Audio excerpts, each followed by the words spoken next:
Okay, guys, we beg your pardon. Okay, first and foremost, good morning. Okay, today we have a special occasion, and each according to his or her own department. For those who are taking hotel operation course, you're going just to have your own staff there. You'll be taken and be handled by some of supervisors around here.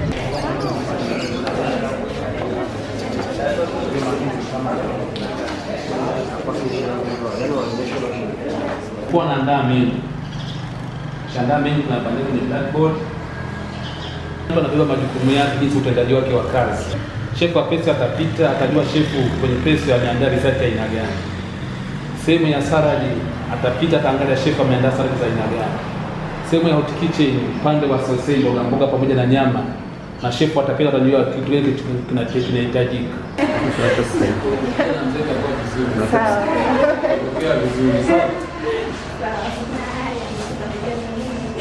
Tuna bakuli za supu, tuna kombe cha chai kimoja, glasi, vile vinywaji na side plate, kuna plate pia za chakula. Na pia kuna cutlery ndio ziko hapa.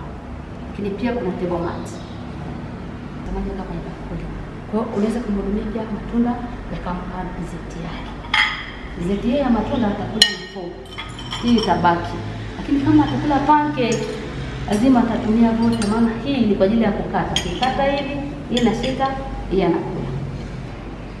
Kwanza kabisa tunaanza na kikombe cha chai. Hapa kwanza inategemeana na mgeni wako, anakula haraka au anakula butu.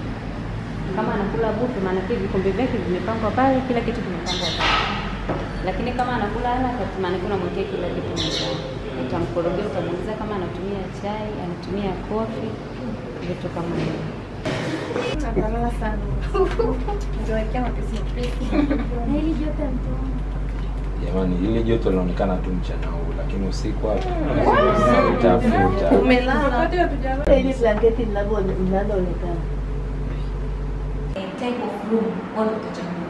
Kama wewe alibuka akiwa peke yake utakuwa msimu. Nasikia yeye atakuwa analala mwenyewe, lakini nina